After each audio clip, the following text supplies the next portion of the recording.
जो देश में तमाम जगहों की तमाम जगहों पे चक्का चक्का जाम करने का काम करेगा। मेरा एक ही सवाल है, सच न सही तो झूठ ही सही, हक न सही तो लूट ही सही। जितने भी एमपी सीट हैं, जितने मेंबर ऑफ पार्लियामेंट्स हैं, वो इसलिए हम इलेक्ट करते हैं कि वो हमारे बात को सरकार से डायरेक्ट। बाकी के जो एग्जाम्स है उन पे वो फोकस ना करके, बाकी चीजें ना करके वो रोड वैकेंसीज भी तो नहीं दे रही है सरकार।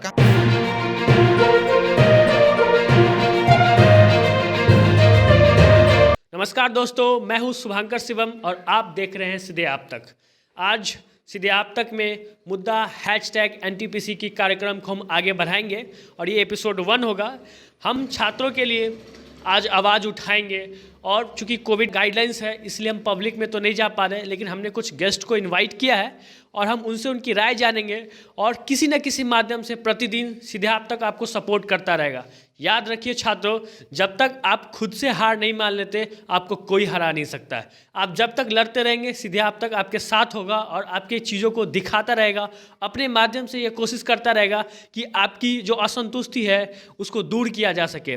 रेलवे रिक्रूटमेंट बोर्ड को अपनी नोटिफिकेशन चेंज करना पड़ सकता है, लेकिन ये तभी होगा जब आप एकजुट होकर यह लड़ते रहे। कल ट्विटर पर यह काफ़ी ट्रेंड रहा, RRB NTPC 1 स्टूडेंट 1 रिजल्ट। हमने भी ट्रेंड किया, करीबन 10 मिलियन बच्चों ने, छात्रों ने, शिक्षकों ने मिलकर इसको ट्रेंड किया और इसको नंबर 1 पे लेके गए। लेकिन यह केवल एक दिन से नहीं होगा, इसको प्रतिदिन या महीनों इस लड़ाई को लड़ना पड़ सकता है। तो आज हम जानेंगे हमारे गेस्ट से, हम आपको गेस्ट से मिलवाते हैं। हमारे पहले गेस्ट हैं RD फाउंडेशन स्कूल के प्रिंसिपल मृत्युंजय जी, वैशाली छात्र नेता, कई आंदोलन ये पूर्व में लड़ चुके हैं, इनको आप जानते भी होंगे, ये विशाल यादव जी, और हमारे रेनवो क्लासेस के एकेडमिक इंचार्ज अमन जी। तो आज हम इनसे सिंगल बाय सिंगल जानेंगे कि यह क्या राय रखते हैं, क्या RRB ने सही कदम उठाया है। RRB कहता है कि हम अपने नोटिफिकेशन में ये सब पहले ही लिख चुके हैं। एक्चुअली जो काम इन्हें पार्ट 2 वाले एग्ज़ाम में करना था वो काम ये इन्होंने पार्ट 1 में ही कर दिया है। इससे 3,80,000 छात्रों का भविष्य या एग्ज़ाम देने का मौका छीन लिया गया है। हम ये नहीं कहते कि आप सबको नौकरी दीजिए, हालांकि आपने वादा तो ऐसा किया था, हमारी सरकार ने वादा तो ऐसा किया था, लेकिन कोई नहीं, एटलीस्ट उनको एग्जाम देने का तो अवसर दीजिए। तो हम बात करते हैं सर्वप्रथम मृत्युंजय जी, आपका क्या राय है इस पे, क्या छात्रों के साथ न्याय संगत हुआ नहीं हुआ? तो सबसे बड़ी बात ये है, जो सबसे गलत बात है, कि 2019 में किसी चीज़ का वैकेंसी आता है, 2020 में आंदोलन के बाद एग्ज़ाम लेने के लिए हमारी सरकार तैयार होती है। मतलब सरकार इन द सेंस जो भी RRB है या जो भी है, तो वो तैयार होती है। फिर 2022 में इस तरह का रिजल्ट आता है कि बच्चा एकदम से डिमोरलाइज हो जाता है कि अरे क्या जॉब कर नहीं करे, कुछ नहीं है इसमें, ठीक है। और सबसे गलत क्या है कि हमारे सोसाइटी में स्टूडेंट की मेंटलिटी हम लोग ऐसा बना दिए, हम लोग इन द सेंस कि जो भी गवर्नमेंट इंस्टीट्यूशंस है जो एग्ज़ाम लेती है या फिर उसको जॉब देती है, तो वैसा मेंटलिटी बना दी है कि बच्चे तुरंत से सहम जाते हैं कि अरे मेरे साथ है कौन, ठीक है। और साथ ही साथ मतलब उनको तो जॉब नहीं मिला, और जो टीचर्स हैं जो 3 साल से उनसे दावा कर रहे हैं कि इस बार तुम जॉब ले लोगे, इस साल से कर लोगे, ठीक है। तो 3 साल गैपिंग में क्या होता है कि हमारे और भी जो कैंडिडेट्स हैं उसकी संख्या बढ़ती गई, ओके। इस तरह से बेरोजगारी बढ़ता गया, ठीक है। तो उसको सॉल्व कर पाना मतलब समझिए बहुत टफ लगता है। अभी किसकी गलती मानते हैं, सरकार की गलती मानते हैं या रेलवे रिक्रूटमेंट बोर्ड की गलती मानते हैं? सर ये तो सीधी साधी है कि गवर्नमेंट कौन है, गवर्नमेंट के अंडर में ही सारी चीज़ें। आप ये कहना चाहते हैं कि गवर्नमेंट को उस पर ध्यान देना चाहिए, यानी कि टोटल एक ही सिस्टम है ना। गवर्नमेंट अगर ध्यान देती तो शायद ये बोर्ड नहीं करता, अगर कर दिया है तो गवर्नमेंट को स्टूडेंट की तरफ से सपोर्ट करना चाहिए उसको, ठीक है। कि मतलब क्यों ऐसा हो रहा है उसको देखना चाहिए ना, क्योंकि उसी के अंडर में सारी देश चल रही है। ठीक है, आते हैं आप पर फिर से। अभी हम बात करेंगे एकेडमिक इंचार्ज अमन जी से, आपकी क्या राय है? सर ने बहुत अच्छा बात बोला है कि गवर्नमेंट की गलती है, गवर्नमेंट की गलती है, ठीक है। देन सबसे पहली बात यहाँ आता है कि जब हम लोग का नोटिफिकेशन आया था RRB का, उस समय नोटिफिकेशन के 5th पे लिखा हुआ था कि 20 गुना रिजल्ट 20 गुना रिजल्ट हम लोग देंगे। RRB ने वो दिया, लेकिन क्या दिया रिजल्ट में उन्होंने ये दिया कि अभी तक हम लोग जो देखे हैं RRB का रिजल्ट या किसी भी गवर्नमेंट जॉब का रिजल्ट देखें, उसमें क्या होता है कि 10 स्टूडेंट किसी एक जॉब के लिए लड़ते हैं। लेकिन यहाँ क्या हो रहा है, यहाँ उल्टा हो रहा है, एक स्टूडेंट 10 पोस्ट के लिए लड़ रहा है। तो इसी चीज़ को सुधार करना जरूरी है। हम जानेंगे कई आंदोलन को सफल बनाने वाले व्यक्ति विशाल यादव जी से, इनका क्या राय है और ये छात्रों को इस बार कैसे सपोर्ट करेंगे? सबसे पहले तो मैं सीधे आप तक को, मैं तमाम दर्शकों को मैं स्वागत अभिनंदन करता हूं। और मैं मुख्य रूप से बताना चाहता हूं कि जिस तरह से एनटीपीसी का जो ये रिजल्ट आया है, कहीं ना कहीं सरकार इसके लिए अपनी एक जांच बैठाई रिपोर्ट करे, अपनी जांच के प्रक्रिया से इसको ले। दूसरी नंबर बात कि तमाम आज आप देख रहे हैं कि शिक्षा का मंदिर को, ये सरकार के मुद्दे के नहीं, मैं तमाम जब से प्रोटोकॉल को, ये कोरोना के प्रोटोकॉल के देखा हूँ कि तमाम संस्था खुली चीज़ है, तमाम कभी मंदिर को खोला जाता है तो कोई मस्जिद को खोला जाता है, लेकिन जब शिक्षक की बात आती है, संस्थान की बात आती है, तो तब इसको बंद कर दिया जाता है, जबकि हमारे देश में सबसे महत्वपूर्ण चीज़ है जो शिक्षा है। पर अभी बात हो रही है रेलवे रिक्रूटमेंट बोर्ड, एनटीपीसी ने जो किया वो सही किया नहीं किया? देखिए, मेरे हिसाब से और चाहे लोगों के हिसाब से ये पता चलता है, एक माहौल जिस तरह से ट्विटर पे एक ट्रेंड चला, 10 मिलियन के तरफ से सारे टीचर निकल के सड़कों पे आ रहे हैं, जिस तरह से बहुत गलत हुआ। मैं सरकार से भी मैं कहना चाहता हूँ, एक विनती है, आग्रह है, एक छात्र नेता के तौर पे, स्टूडेंट लीडर के तौर पे, कि इसकी पूरी जानकारी सरकार अपने संतुष्टि, अपने खर्चे से कराए। क्या आरआरबी बोर्ड तो कह रही है कि ये जो हमने सारी बातें अपनी नोटिफिकेशन में लिख दी थी, अब लोगों ने इसको समझा नहीं, इसमें उनकी क्या गलती है? देखिए, सबसे बड़ी बात है कि लोगों को समझाना सरकार का पहला पहल होना चाहिए। पर इसमें सरकार कहाँ से थी? ये तो कह रही है सरकार की ये तो रेलवे रिक्रूटमेंट बोर्ड ने जारी किया है। रेलवे जो चलती है वो भारत सरकार से चलती है, ये भारत सरकार के मान्यता द्वारा ही रेलवे चलती है। सरकार को इस बात को समझना चाहिए, चाहे केंद्र सरकार हो या राज्य सरकार हो, सभी को मिलाकर चलती है, तब जाकर सबसे ज़्यादा अगर जो जॉब पैदा करती है तो रेलवे ही पैदा करती है। आप ये बताइए, गलती किसकी, सरकार की, रेलवे रिक्रूटमेंट बोर्ड की? नहीं, मुख्य रूप से अगर जो गलती होगी तो वो सरकार की होगी, क्योंकि कहीं ना कहीं सारे केंद्र सरकार और राज्य सरकार, जो भी सरकार चलती है, मुख्य रूप से उसका एक ही उद्देश्य होती है, सरकार चलाना। मुख्य रूप से कहीं ना कहीं सरकार चलाना ही होता है। सरकार अपना कमियां अपना ढूंढे, सरकार को तो गलती है ही, इसमें सिंपल सी बात है, ये सोचने वाली बात है। आप सहमत हैं इस बातों से? हाँ, सहमत है सर। सहमत इस लेके हूँ कि एज ए टीचर, मैं भी एक टीचर हूँ प्रोफेशनली। बहुत सारे स्टूडेंट थे, उन लोगों को पहले से कहा गया कि इतना कम कट ऑफ आएगा, मतलब कट ऑफ कम आएगा, तुम्हारा निकल जाएगा। जो बच्चा समझिए कि 70 या 65 ला रहे थे, अपने में रिजल्ट देख रहे थे, वो बच्चा सब सोच रहे थे कि मेरा जॉब हो जाएगा। लेकिन यहाँ क्या हो रहा है, यहाँ एक ही स्टूडेंट को 5-5 जगह पे दे दिया गया है, लेकिन उससे क्या हुआ, कट ऑफ का हाई चला गया, कट ऑफ हाई चला गया। तो नीचे जो बच्चे बैठे हुए हैं वो बच्चे कहाँ जाएंगे? उन्हें भी तो आगे का परीक्षा टायर 2 में बैठने का मौका दिया जाना चाहिए ना। आप अगर 20 गुना ले रहे हैं, 35,000 मान के चलिए आप दिए, तो 35,000 का 20 गुना, उतना सीट आप अगर मान के चलिए कि ले रहे हैं। अभी लगभग 7-7.5 लाख के हिसाब से रिजल्ट दिया गया है, लेकिन ये कहा जा रहा है कि ये मुश्किल से 3 लाख के आसपास ही बच्चा जो है, बाकी सब रिपीट कर रहा है। वही बात हम भी कर रहे हैं, 7.5 लाख बच्चा जो है सो रिजल्ट में आया है। लेकिन अगर हम एक बच्चा को 3 जगह भी देखते हैं, तो अगर 7.5 लाख को हम 3 से भाग कर दिए तो कितना बच्चा मेरे पास है? मुश्किल से 2 लाख बच्चा है। तो ये गलती किसकी हुई? आरआरबी की हुई। आरआरबी किसके द्वारा किया? सरकार। तो हम अच्छा, ये बताइए कि अभी आरआरबी क्या इसको वापस लेगी? हाँ सर, बिल्कुल ले लेना चाहिए। आपको लगता है ले लेना चाहिए? पर आरआरबी तो करी, हमने अपने नोटिफिकेशन में ये बात क्लियरली लिखा हुआ है। क्लियरली लिखा, लेकिन सर जो रिजल्ट सिस्टम उसने बच्चों के सामने प्रेजेंट किया है, वो चीज़ें तो उसने नहीं लिखी थी कि हम ऐसा रिजल्ट प्रोवाइड। वो ये कह रही है, वो 71 पेज का नोटिफिकेशन जारी किया है और उसमें वो साफ साफ कह रही है कि हमने ऐसा लिख दिया था, अब लोगों ने हालांकि वो इस बात को, खान सर के हिसाब से इस बात को वो मानने को तैयार है कि उसकी वो गलती है, लेकिन वो उसको अब इसी के हिसाब से भरेगी। उसको ऐसा लगता है कि मेरी गलती नहीं है, मैंने नोटिफिकेशन दे दिया था, ठीक है, तो क्या लगा है, फिर से एग्जाम ले ले, बच्चे तो रेडी हैं। फिर से एग्जाम ले ले, फिर आपको नहीं लगता है फिर पंचवर्षीय योजना में चला जाएगा? हाँ, वो तो जा ही रहा है, वो तो सिर्फ आरआरबी एनटीपीसी का ही नहीं जा रहा है, बल्कि सारे जॉब का जा रहा है। आप आज ये छात्र संघ के आप लीडर हैं, तो आप बताएंगे कि ये पंचवर्षीय योजना हो रही है, ठीक है, ये कोई भी आज नौकरी जो है 5 साल से पहले सरकारी नौकरी लोगों को नहीं मिल रहा है, इस पे आप क्या कहेंगे? इस पे आप कैसे छात्रों को सपोर्ट करेंगे? देखिए, सबसे पहले तो सरकार को साल बाई साल, हर एक साल को पहले उसको तो पहले तुलना किया जाना चाहिए कि तमाम जितने भी सीटें खाली या सरकारी संस्थान में देखिएगा, तो कहीं डॉक्टर का खाली है, तो कहीं रेलवे खाली है, तमाम वैकेंसी है। वैकेंसी के हमारे देश में कमी नहीं है। चाहे आप कोई भी राज्य से अगर जो उठा के देख लीजिएगा, 29 राज्य है, उस 29 राज्य में आप उठा के तो देख लीजिएगा, कभी देखने का चीज़ है, वहाँ पे वैकेंसियाँ की कमी नहीं रहती है। लेकिन सरकार सीधे तौर पे कहती है कि हमारे पास चलाने के लिए पैसा नहीं है। बार बार इसी बात से मुकर जाती है कि हमारे पास अगर जो इतने लोगों को जॉब दिया जाता है, पैसा नहीं है। तो मैं सरकार से एक ही बात कहना चाहता हूँ कि तमाम जितने भी सरकारी सिस्टम में ठप पड़े हैं, रेलवे में जब एक दौर था, जब 90 के बाद 95 में जब लालू जी का एक कहानी सुनी सी कहानी है कि जब वो रेल मंत्रालय से शायद गए थे, तो वो रेलवे को बहुत फ़ायदा दिए थे। तो वो क्या किए थे, जब वो रेल का फ़ायदा इसलिए दिए थे क्योंकि जितने भी बेकार पड़े सामान थे उन सभी को बेच कर सरकार के एक पूंजी में ला दिया था। और पूंजी में लाने के बाद क्या हुआ कि वो देश में बड़े पैमाने पे एक विकास किए थे। अभी आ जाते हैं आरआरबी पे वापस से। मैं यह जानना चाहता हूँ आपसे कि आप इस बार अगर मान लीजिए कि ये आरआरबी अपनी नोटिफिकेशन में कोई बदलाव नहीं करती है, तो हम इनसे भी जानेंगे, ये शिक्षक है, युवा शिक्षक हैं और काफ़ी सालों से पढ़ा रहे हैं, तो इनसे भी जानेंगे छात्रों को और बाकी आप भी किस तरीके से सरकार को घुटने टेकने पे मजबूर करेंगे।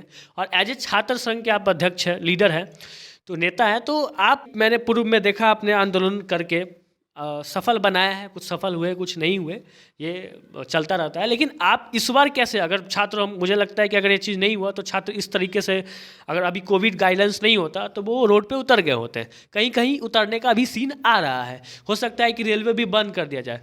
तो क्या इस बार कुछ आंदोलन टाइप आप कुछ सोच रहे हैं क्या, या आपके पास कुछ छात्रों का ऐसा कुछ मैसेज आया है क्या? देखिए, कॉल तो आया ही है, लेकिन सरकार का कोरोना का जो गाइडलाइन, जो प्रोटोकॉल है, वो सभी लोग पालन करते हैं। कहीं ना कहीं लोग अब बीमार पड़ रहे हैं, तो ये भी चीज़ देख के चलना पड़ता है कि समाज में लोग कहीं कोई बीमार ना पड़े। मतलब इस बार आप ठंडे पड़े हुए, इस बार अभी तक आपका कोई ऐसा कोई योजना नहीं है? योजना है इसमें, नो डाउट, लेकिन फाइनली बताइए आप कैसे सपोर्ट करेंगे छात्रों को इस बार? सपोर्ट कैसे करना है? सड़क पे उतरने के लिए सपोर्ट क्या होती है, इतिहास गवाह है, आप ढूंढ के तो देखिए।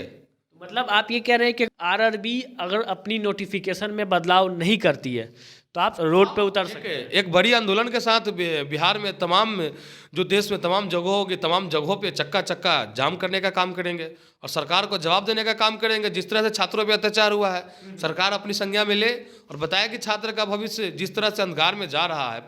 2 साल से कोरोना है, कोरोना में लोग, एज लिमिट तो बढ़ता ही है, एज तो दिन पर दिन सरकार का भी एक लिमिट होता है। ये भी मैं भी सरकार से डिमांड करूंगा और ये मांग रखी जाएगी कि एक तो आप पंचवर्षीय योजना पे नौकरियां देते हैं और देते भी बहुत कम मात्रा में, जितना आपने वादा किया उतना दिया नहीं।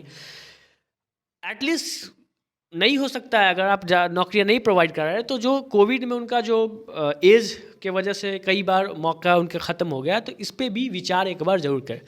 अभी हम जानते हैं प्रिंसिपल साहब से कि ये कैसे छात्रों को सपोर्ट करेंगे और इनके हिसाब से छात्र को क्या करना चाहिए अभी।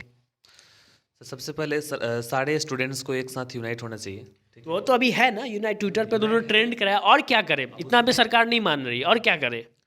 और क्या करें, अब जैसे मान लीजिए कि उसके जो भी छात्र नेता हैं, जैसे हमारे यहाँ विशाल यादव जी, ठीक है, उन लोगों के थ्रू डिजिटल माध्यम से हो सके तो डिजिटल से, ठीक है, या फिर उसके लग रहे हैं कि आप उसके संपर्क में कोई ऐसे नेता है जो उनकी बातों को डायरेक्ट पहुँचा सकते हैं सरकार के पास। वो तो ट्विटर से उनके पास डायरेक्ट पहुँच रहा है, वो तो काफ़ी हंगामा हो रहा है, वो जा रहा है। आप क्या सलाह देंगे? और जैसे मान लीजिए ना सर कि हम अपने देश में जितने भी MP सीट हैं, जितने मेंबर ऑफ पार्लियामेंट्स हैं, वो इसलिए हम इलेक्ट करते हैं कि वो हमारी बात को सरकार से डायरेक्ट कन्वर्ट करें, ठीक, इसीलिए इलेक्ट करते हैं हम, ठीक है। तो कहने का सेंस है कि हम सब कर रहे हैं, लेकिन एक डायरेक्ट इन्फॉर्मेशन अपने खास लोगों का, खास आदमी के थ्रू। अब ये ऐसा करते हैं कि कोई 3 स्टेप आप बताइए जो छात्रों को वर्तमान में करना चाहिए, जिससे कि सरकार या आरआरबी घुटने टेक दे, वो अपनी नोटिफिकेशन को बदलाव करने के लिए राजी हो जाए। तो आप लोग 3 ऐसा स्टेप बताइए जो आपको ठीक लगता है, जो अभी छात्रों को, शिक्षकों को और भी लोग जो करना चाहते हैं वो करेंगे। सर पहला है ये कि मतलब या तो वो मूवमेंट के लिए, मतलब सॉरी, आंदोलन के लिए उतर जाएं सर। आंदोलन के लिए कोविड में ये सही होगा? नहीं, बिल्कुल कोविड में सर आप, सरकार ने खुद कही थी कि 2 वैक्सीनेशन के बाद कोई प्रॉब्लम नहीं है, तो बूस्टर डोज भी दे रही है, तो बूस्टर डोज बिना लिए भी हम 2 वैक्सीनेशन अगर ले लिए हैं, अगर किसी को प्रॉब्लम होता है, अच्छा दूसरा उपाय बताइए। ठीक है, किसी को प्रॉब्लम अगर हो रहा है तो वो जा करके अपना होम आइसोलेशन करेगा या कुछ करेगा अपना। दूसरा सबको नहीं।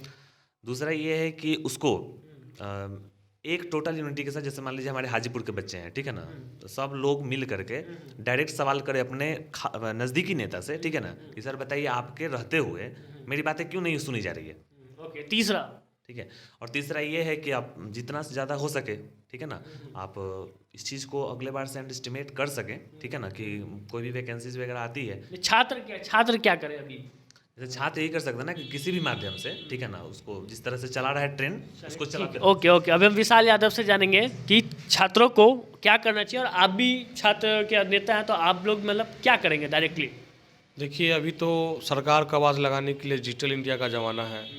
डिजिटल इंडिया में सरकार को आवाज़ लाने के लिए सबसे बड़ी चीज़ है तो सोशल मीडिया। चलिए ठीक बात है, सोशल मीडिया के थ्रू आप इसको आवाज़ लगाएंगे। दूसरा, सोशल मीडिया एक ऐसा माध्यम है कि सरकार का तख्ता एक रात में पलट सकता है। नहीं ठीक है, दूसरा दूसरा माध्यम ट्विटर ट्विटर भी तो सोशल मीडिया के अंदर आएगा ना? जो बिल्कुल बिल्कुल आता है, उसका माध्यम। तीसरा, अपने गार्जियन को भी जागरूकता करें, एक वहाँ भी उपलब्धि होगी, क्योंकि गार्जियन क्या करेंगे? गार्जियन का एक वर्चस्व होगा, बच्चे के प्रति लगाव होगा। मेरा बच्चा 2 साल 3 साल 5 साल में एग्जाम दिया, नहीं हुआ, प्रोत्साहन करेंगे बच्चा को, कहेंगे किसमें क्या है। छात्र अभी मेरा एक ही सवाल है, सच न सही तो झूठ ही सही, हक न सही तो लूट ही सही। ठीक है, लेकिन छात्र अभी क्या करे सरकार को घुटना टेकने के लिए कि सरकार अब चेंज कर ले? अभी तो फिलहाल कोरोना का प्रोटोकॉल का सभी छात्र पालन कर रहे हैं, ठीक है, किसी भी तरह से अपना गुजर बसर कर रहे हैं। जिस तरह से कोरोना में पिछले बार देखा तो ये छोड़ दे आंदोलन छोड़ के सोशल मीडिया से नहीं हो पाया तो क्या करेंगे? सोशल मीडिया से नहीं हो पाएगा तो उसका भी उपाय है। क्या उपाय है? थोड़ा सा धैर्य रखे, कोरोना का देखते हुए थोड़ा सा कोरोना कमी होगा, सरकार पे जम के हल्ला होगा। किस तरीके से हल्ला करेंगे? हल्ला का क्या, पूरा बिहार का कोना कोना, देश का कोना कोना उठेगा, एक आवाज उठेगा। ठीक बात है। आप जानते हैं अमन जी, आप बताइए, शॉर्ट में बताइए, 10 सेकंड में बताइए कि 3 स्टेप छात्रों को क्या करना चाहिए? पहला स्टेप तो सोशल मीडिया जो जो चल रहा था। दूसरा स्टेप वही चक्का जाम या देश बंद करवाया जाए। अभी कराया जाए या कुछ समय बाद कराया? नहीं अभी, क्योंकि कुछ समय बाद अगर इस बारे में हम करेंगे तो बच्चा भी ठंडा हो जाएगा। इस जो मैटर है, ये मैटर उस समय तक बहुत नीचे चला जाएगा। कोविड केसेस तो इससे बढ़ सकती है ना, लोगों की जान भी जा सकती है। कोविड केसेस बढ़ने से मतलब नहीं ना है। यहाँ पे अगर इंसान, बच्चा जिसका भविष्य उज्जवल दिख ही नहीं रहा है, वो बच्चा क्या कर सकता है? ठीक है, तीसरा क्या करेंगे? तीसरा ये है कि मेरा कहना है कि मान के चलिए कोई बच्चा 90+ लाया, बहुत अच्छी बात है, आपने बहुत मेहनत किया इसलिए 90 लाया, आपका 5 जगह रिजल्ट आया। उन बच्चों को भी इन बच्चों का साथ देना चाहिए। क्यों? क्योंकि ऐसा हो सकता है कि कहीं और आपके साथ भी या आपके छोटे भाई के साथ भी ऐसा कभी किया जाएगा। इसके कारण आपको क्या करना चाहिए कि जिन बच्चों का नहीं हो पाया उनको सपोर्ट कीजिए। आपका 90 आया है, 95 आया है, इससे कोई मतलब नहीं है, आपको सपोर्ट करना है उन लोगों को। तो सारे बच्चे जो भी एग्जामिनेशन में दिए थे उस सारे बच्चों को सपोर्ट ओके। अब एक आखिरी, इसके बाद इसको खत्म करेंगे। एक आखिरी सवाल ये है, क्या लगता है आपको, सरकार या आरआरबी इस नोटिफिकेशन को चेंज करेगी? रेलवे मिनिस्टर इसको संज्ञान में लेंगे या नहीं लेंगे? हाँ ना? लेना पड़ेगा। एग्जाम्पल मैं बता देता हूँ। 700 किसान, क्या आप चाहते हैं कि छात्रों को अभी 2 साल 3 साल तक इस बात के लिए हंगामा करना पड़ेगा? एक छोटा सा ही सवाल है, 700 किसान हत्या होने के बाद भी किसान झुका नहीं, अपनी एक अनाज के लिए पूरी जिंदगी दांव पे लगा के सरकार को कानून वापस लेना पड़ गया। तो फिर जब प्रधानमंत्री झुक सकते हैं तो नहीं, इस देश के तमाम नेता झुक सकते हैं तो नहीं, ठीक बात, कौन सी बड़ी बात? ठीक बात। आप बताइए, क्या सरकार को... आपने जो कहा कि मतलब क्या बच्चों को भी ऐसा करना चाहिए? बिल्कुल करना चाहिए। इसलिए करना चाहिए कि वो आज के मतलब आज के जो बच्चे हैं वो देश का भविष्य हैं। अगर वो एक बार स्टेप ले ले सरकार के खिलाफ, तो आने वाला सारा जनरेशन, ठीक है ना, मतलब उसके लिए सुरक्षित हो। क्या सरकार घुटना टेक पाएगी? नहीं टेकेगी? बिल्कुल टेक देगी। ओके, आपको क्या लगता है, चेंज करेगी? जी सर, करना पड़ेगा। क्योंकि कब तक हो सकता है ये, क्या लगता है आपको, कितना दिन ये आंदोलन रखना होगा? आंदोलन सर 1-2 महीना में भी, 6 महीना भी जा सकता है, लेकिन बच्चा को हार नहीं मानना चाहिए। ये हमारा बाकी के जो एग्जाम्स है उन पे वो फोकस ना करके, बाकी चीजें ना करके, वो रोड भी तो नहीं दे रही है सरकार। कहाँ दे रही है वैकेंसी सरकार? वो करेंगे क्या? बच्चे जो हैं वो करेंगे क्या? चलिए ठीक बात है। आप क्या बोलते हैं इस पे? बोलना क्या है सर, सिंपल सी बात है कि सरकार को अपने तख्ते के अनुसार जवाब देना ही पड़ेगा। सरकार भी है तो इंसान ही है, सिंपल सी बात है। ठीक बात है। तो ये थे हमारे आज के गेस्ट और इनका ये राय था, एक पब्लिक ओपिनियन था। धीरे धीरे करके हम और भी ये कार्यक्रम आगे करते रहेंगे और भी लोगों से जानेंगे, डिफरेंट कम्युनिटी के लोगों से जानेंगे कि वो कैसे सपोर्ट करेंगे। मैं तब तक छात्रों को और लोगों को, शिक्षकों को यही संदेश दूंगा, आप अपनी लड़ाई जारी रखिए, सीधे आप तक आपके साथ खड़ा रहेगा। क्योंकि अगर आप आज छोड़ देंगे ना तो ये ऐसा ट्रेंड बनेगा, हर बार कोई ना कोई बोर्ड वैकेंसी निकालेगी और कुछ ना कुछ चालाकियाँ करते हुए वो बच के निकल जाएगी। तो इसलिए अपनी लड़ाई लड़िए, छोड़िए मत, ये देश आपका है। जय हिंद, धन्यवाद।